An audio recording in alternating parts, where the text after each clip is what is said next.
आश्रम के सभी बच्चे जब दूसरे कामों में लगे होते थे तो एक बच्चा एक कोने में बैठा चुपचाप अपने काम में खोया रहता था। वह अक्सर किसी से ज़्यादा बात नहीं करता था। आश्रम की सभी जिम्मेदारियां पूरी करने के बाद जहां सभी बच्चे पूरे दिन की घटनाओं की चर्चा करने लगते, वहीं पर वह शांत रहने वाला बच्चा एक बरगद के पेड़ के नीचे बैठकर ध्यान करने लगता। सभी बच्चों को आश्चर्य होता था क्योंकि उसका कोई दोस्त नहीं था। वह अक्सर आश्रम में अकेला ही घूमता रहता। यहाँ देखकर उसके गुरु को बड़ी प्रसन्नता होती थी। उसे लगता था कि कोई तो है आश्रम में जो मौन यानी कि चुप रहने की ताकत को समझता है, उसके महत्व को समझता है। आश्रम के बारे में जब भी कोई ज़रूरी निर्णय लेना होता, वह उसकी राय जरूर लिया करते थे क्योंकि यही बात गुरुजी के एक दूसरे शिष्य को बड़ी खटकती थी। वह गुरुजी का प्रिय शिष्य बनना चाहता था, इसीलिए वह गुरुजी के सामने दूसरे बच्चों के कामों में कुछ न कुछ कमियां निकालता रहता था, जिससे गुरुजी उसे महान समझने लग जाए। अक्सर वह अपनी जिम्मेदारियां पूरी तरह से निभाने का दिखावा भी करता। शायद से कोई सलाह ना भी मांगे, लेकिन फिर भी वह उन्हें अपनी सलाह देता रहता था।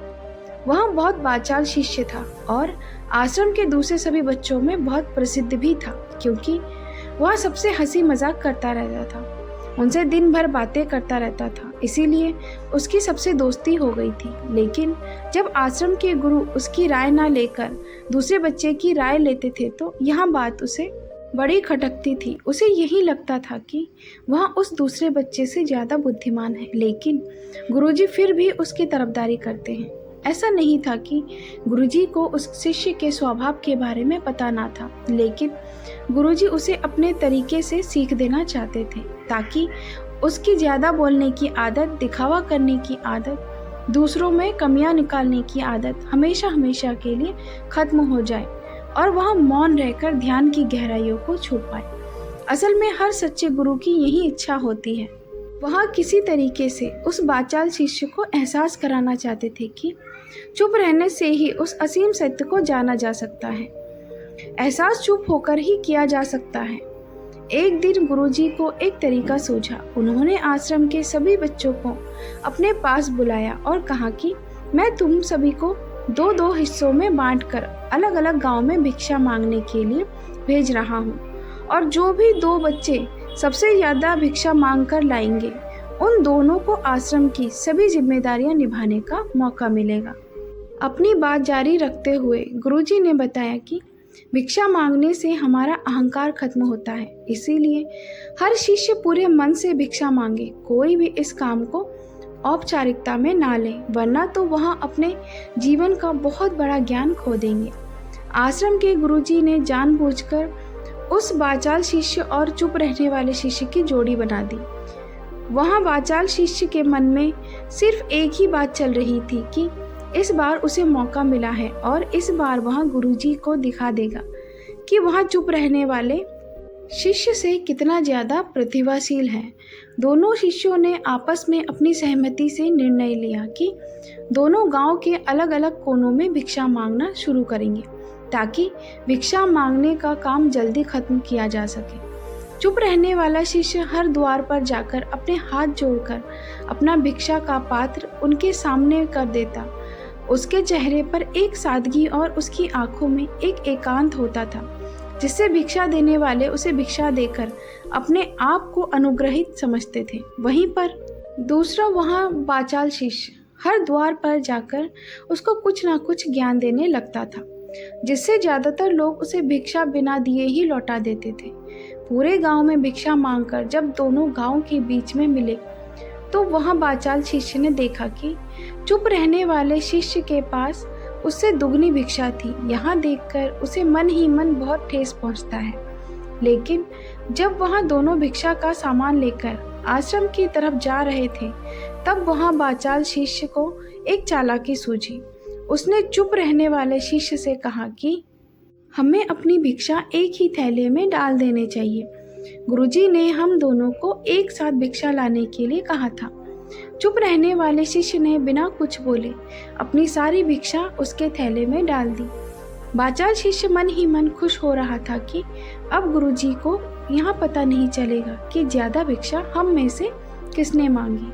उसे लग रहा था कि गुरुजी मुझे इससे कम प्रतिभाशील समझेंगे, इसीलिए उसने यहाँ तरीका लगाई।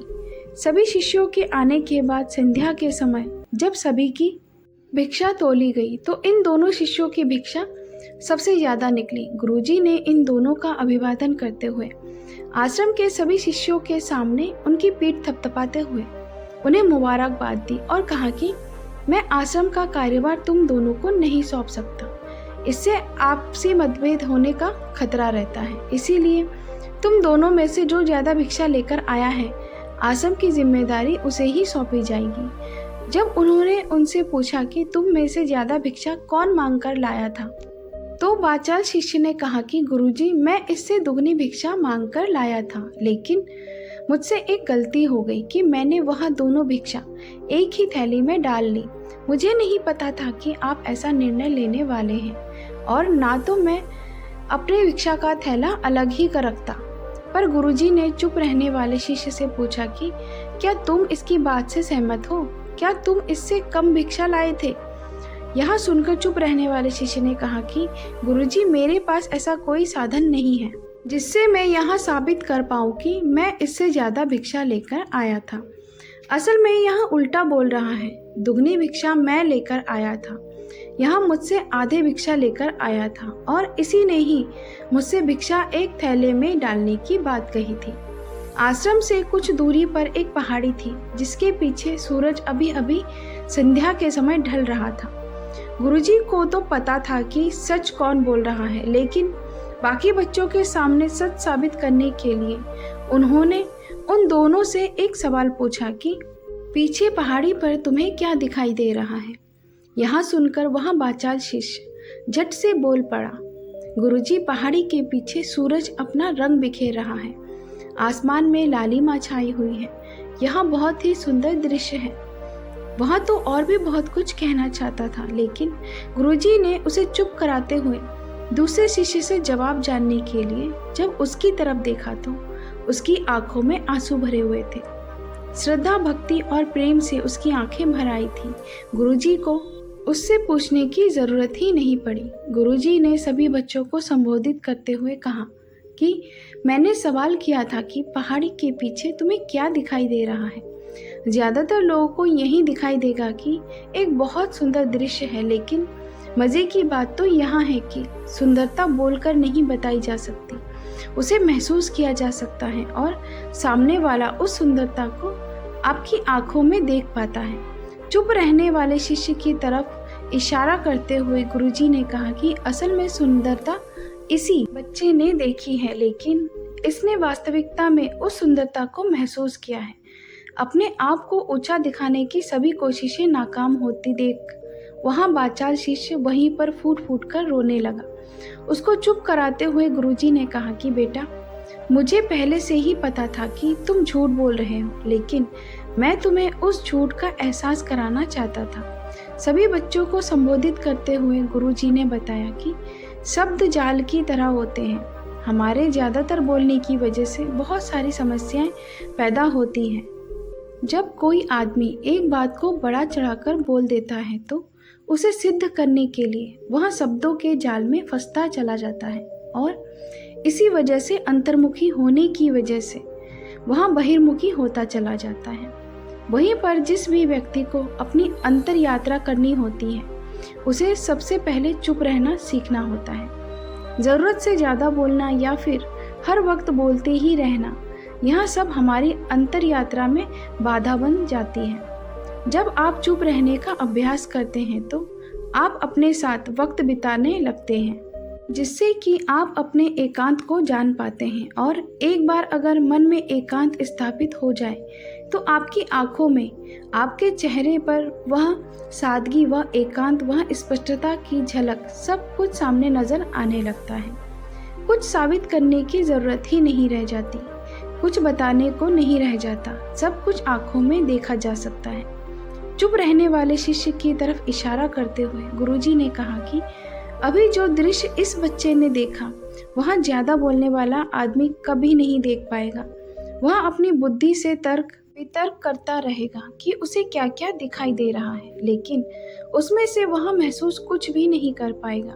उसे दिखाई दे जाएंगे पहाड़, सूरज या फिर उसकी लालिमा, लेकिन उस सुंदरता को, उस विराट को, उस अद्भुत को वह कभी नहीं देख पाएगा। अगर चुप रहने की कला सीखनी है तो तुम्हें सबसे पहले एक बात ध्यान रखना होगा कि तुम्हें किसी को भी प्रभावित करने की कोशिश नहीं करनी है। ज़्यादातर लोग इसी वजह से ज़्यादा बोलते हैं क्योंकि वह दूसरों को प्रभावित करना चाहते हैं, अपने आप को साबित करना चाहते हैं, और उस साबित करने के चक्कर में वह शब्दों के जाल में फंसते चले जाते हैं और धीरे धीरे वही उनकी आदत बन जाती है। अगर कोई व्यक्ति दूसरे को प्रभावित करना चाहता है तो वह कितने लोगों को प्रभावित कर पाएगा, उसकी यहाँ भूख बढ़ती जाएगी और वही संसार में सभी को कभी भी प्रभावित नहीं कर पाएगा। इसीलिए यहाँ समझने की बात होती है कि बहिर्मुखी होने की वजह से हम अंतर्मुखी होकर अपने आप को समझ सकते हैं। अपनी बातों को खत्म करते हुए गुरुजी ने अपना आखिरी संदेश दिया। उन्होंने बताया कि अगर कोई व्यक्ति ज़्यादा समय तक चुप नहीं रह सकता तो उसे थोड़े समय से अभ्यास करना चाहिए। दृढ़ संकल्प लेकर किसी व्रत की बातें दिन में कुछ समय या फिर हफ्ते में कुछ समय या फिर एक दिन चुप रहने का अभ्यास जरूर करना चाहिए।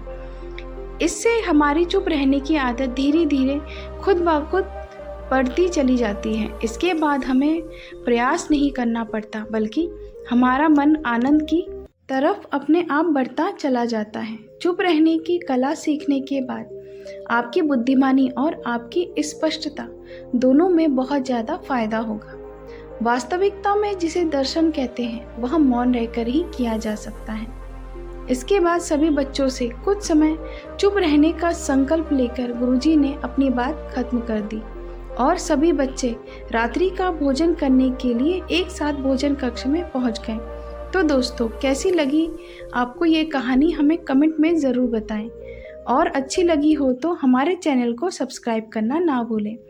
मिलते हैं ऐसी ही एक और मोटिवेशनल स्टोरी के साथ अगली वीडियो में। तब तक के लिए अपना ख्याल रखें। नमो बुद्धाय।